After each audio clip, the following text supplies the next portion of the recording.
Fogg og þjónnans Passepartout sem hugðust komast umhverfis jörðina á 80 dögum voru nú gestir stórkonungsins í Mirzapur. Meðal annars hélt hann mikla veislu til heiðurs ferðalöngunum.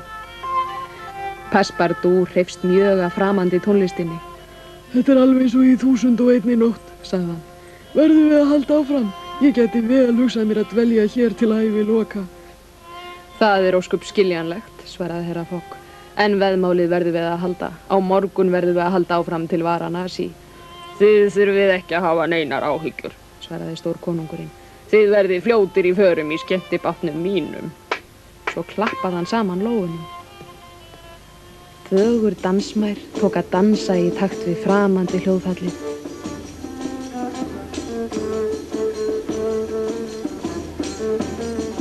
Passepartout horfði heillaður á hana. Svo birtist skyndilega dularfullur svartklæddur maður á gólfinu. Þetta frægasti töframaðurinn okkar, hvíslaði stórkonungurinn að herra Fogg. Töframaðurinn dularfulli tók að dansa særingadans. Fogg og Passepartout horfðu frá sér numdir á þennan undarlega dans. Þeir trúðu alla sínum eigin augum. Skyndilega hætti stúlkan að dansa og það var engu líkara en að hún leystist upp og hyrfi.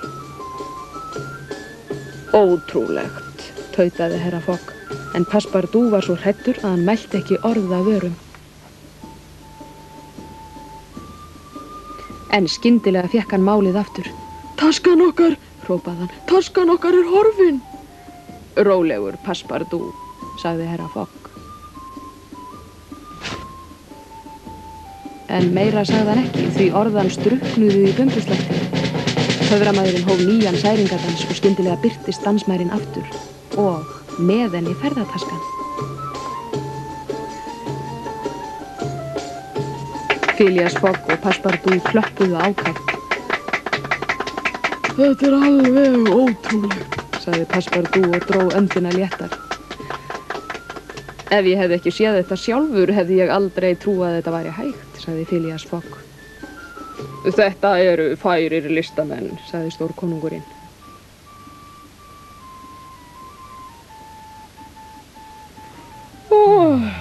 Nú gat Phileas Fogg ekki lengur leynt geispanum. Þetta hafði verið viðburðaríkur dagur og hann var þreyttur. Það fór ekki fram hjá stórkonungnum sem ákvað að binda endi á veisluna. Það gerði hann með háum bumbuslætti. Phileas Fogg og Passepartout þökkuðu stórkonungnum fyrir gestrisnans og buðu góða nótt. Hallarvörður vísaði svo ferðalöngunum til sængur. Phileas Fogg og Passepartout sváfu vel nóttina. Og þeir voru ennþá í fasta svefni þegar stórkonungurinn í Mirzapur sendi mann til að vekja þá næsta morgun. Og nú fáum okkur góðan morgunverð, sagði herra Fogg við þjón sinn Passepartout. Hvar? Spurði Passepartout og glaðvaknaði við tilhugsunina. Borð í bátnum og flýttu þér nú. Stórkonungurinn beið eftir þeim borð í skemmtibátnum. Við verðum komnir til Varanasi eftir klukkutíma, sagði hann. Og þið munu komast að raunum að ég orðheldinn maður. Ferðalangarnir tveir fengu sér staðgóðan morgunverð.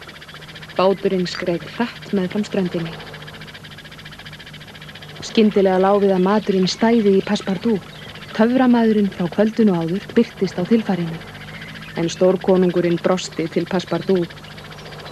Þú hefur ekkert að óttast, hann ætlar ekki að sýna okkur nein töfrabrögð í dag.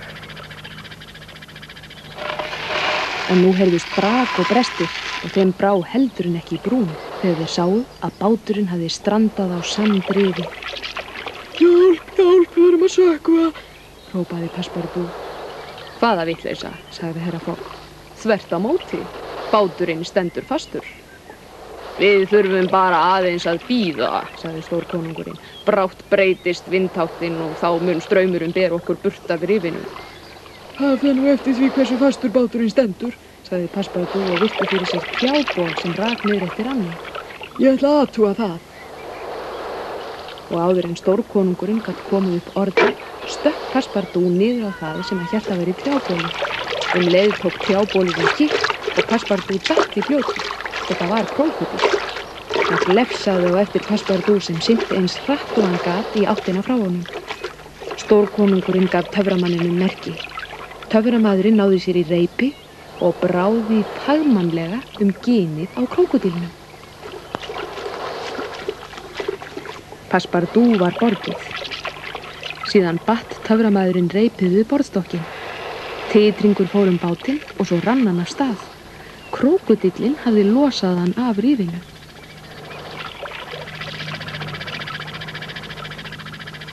Herra Fogg dró Passepartout borð. Vestlings Passepartout var alveg örmagna. Það þér að þakka að við losnuðum af rifinu, sagði herra Fogg. En því ekki að neita að þú hegðaði þér nokkuð fljótfærnislega. Þeir voru fljótir að gleyma þessu ævintýri, því að nú sáu þeir Varanasi nálgast og þar biðu þeirra auðvitað fleiri ævintýri. Þeir komu til hafnar, kvöddu þeir stórkonunginn og Fogg sagði Passepartout að spyrja hvar járnbrautastöðin væri. Og gleymdu ekki að spyrja líka hvenær næsta lest fer til Kalkútta, bætti hann við. Hvorugu þeirra tók eftir að skammt frá lá Fix leynilögreglumaður í leyni. Hann hafði elt á félaga alla leið frá Englandi að því hann stóð á því fastara en fótunum að þeir væru bankaræningjar. Á meðan Passepartout reyndi að finna járnbrautastöðina, skrapp Fix til breska ræðismannsins. Heimild til að handtaka Phileas Fogg ekki komin? Spurði hann. Ræðismaðurinn fletti í gegnum bréfin.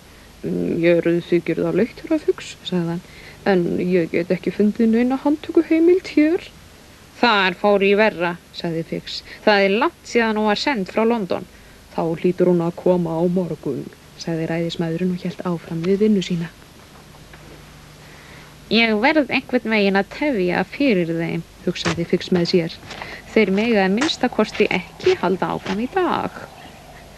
Nei, en gaman að rekast á þig aftur, kæri vinur, sagði Fix glaðlega þegar hann hitti Passepartout út á götu. Já, það skrítin tilviljun, sagði Passepartout. Geturðu nokkuð sagt mér hvar járnbrautastöðin Þetta einmitt lausnin, hugsaði Fix með sér. Ég segi honum rangt til vegar og svo missa þeir af lestinni til Kalkútta. Ég skal sýna þér hvar hún sagði hann svo við Passepartout. Passepartout elti Fix grunnlaus alla borgina en sá hvergi neina járnbrautastöð. Fogg var tekið að lengi eftir þjónu sínum og loks missti hann alveg þolinmæðina. Hvert getur hann hafa farið, sagði hann við sjálfan sig og leit á klukkuna. Það þýðir ekkert annað en að leita að honum.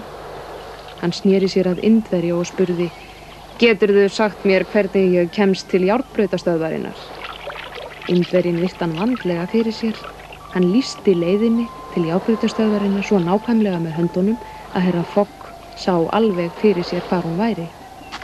Hann kvaddi Indverjann og þakkaði honum kærlega fyrir. Skömmu seinna rakst hann á Passepartout sem létti mjög hann sá húsbónda sinn.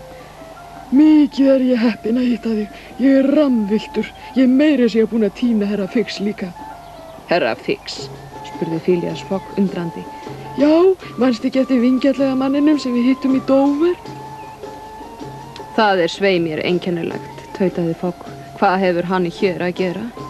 Jæja, það þýðir ekki að hugsa það. Við skulum flýta okkur. Nú rata ég á járnbrautastöðina. Fix var auðvitað ekki langt undan og hann náði ekki upp í nefið á sig fyrir gremju þegar hann sá að Phileas Fogg hafði enn einu sinni skotið honum ref fyrir rass.